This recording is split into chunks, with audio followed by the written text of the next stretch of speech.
வணக்கம் நேயர்களே. நேயர்கள் அனைவரும் நீடூழி வாழ்க நிம்மதியுடன். இப்போ ஒரு புத்தகத்தை பற்றி பார்க்கலாம். அதாவது நான் எப்போவுமே நினச்சிக்குவேன் இந்த புக்கை பற்றி சொல்லணும் அப்படின்னு சொல்லிட்டு. அது என்ன புத்தகம்னா சுவாமி சிவானந்தரோடது. அதாவது சுவாமி சிவானந்தரோட அறிவுரைகள் போதனைகள் எல்லாம் தொகுத்து ஒரு சின்ன புக்காக பண்ணியிருக்காங்க. அதாவது உங்களுக்கு மன அமைதி வேண்டுமா அப்படின்னு. சின்ன புக்குனா அது ஒரு 40 பக்கம்தான் இருக்கும். அது என்னை பொறுத்த வரைக்கும் எல்லாரோட வீட்லேயும் எல்லாரோட கையிலையும் இருக்க வேண்டிய புக்கு அது. ஏதாவது உங்கள் வீட்டில் ஒரு ஃபங்க்ஷன் ஏதாவது இருந்ததுன்னா கூட, இல்லை ஒரு திருமணம், அதெல்லாம் கூட இந்த புக்கு ஒரு 10 ரூபா தான் காஸ்ட்டு.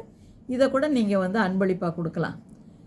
அதை அதாவது குறிப்பாக இளைய தலைமுறைகிட்ட போய் சேர வேண்டிய புக்கு அது. இதில் உள்ள கருத்துக்கள்லாம் என்னென்னா ப்ராக்டிக்கலாக நம்ம தினம் கடைப்பிடிக்க வேண்டிய மாதிரி இருக்கும்.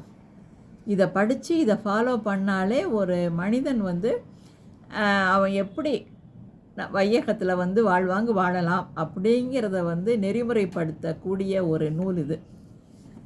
அதில் ஒரு சின்ன பேரா இன்றைக்கி படித்து காட்டுறேன். அதாவது இதை பார்க்குறப்ப ஒவ்வொரு வீட்லேயும் நடக்கிறதும் என்ன, நம்ம உறவினர் வீட்டில், ஒரு நண்பர்கள் வீட்டில், ஒவ்வொரு இடத்துலையும் நடக்கிறத நமக்கு நினைவுக்கு வர்ற மாதிரி இருக்கும். இந்த சூழ்நிலையில் நம்ம எப்படி நடந்துக்கணும் அப்படிங்கிறத நமக்கு அறிவுறுத்துகிற மாதிரியும் இருக்கும். அதாவது உங்களை பற்றி எவருமே நாட்டம் கொள்வதில்லை. இந்த ஒரு விஷயத்தை நன்கு நினைவில் கொள்ளுங்கள். உங்களது ஒவ்வொரு மோசமான நிலைமையிலும் உங்களது உதவிக்கு உலகம் ஓடி வரும் என்று எதிர்பார்க்காதீர்கள்.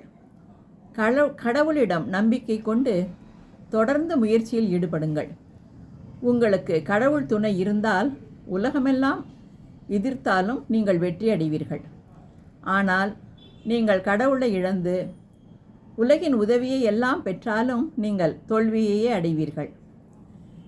கடவுளின் நட்பை பெறுங்கள். அதுவே மிகச்சிறந்த செல்வம். அதை பெற்றுவிட்டால் மன அமைதி உங்களுடையதே. இப்போது உங்களிடம் அனைத்தும் இருக்கிறது. பயம் ஓடிவிட்டது. பரபரப்பு மறைந்துவிட்டது. அனைத்திலும் ஆண்டவனை காணுங்கள். அனைத்திடமும் ஆன்மீக அளவில் ஒருமைப்பாட்டை உணருங்கள். படைப்பின் மற்றவற்றிடமிருந்து நீங்கள் வேறல்ல.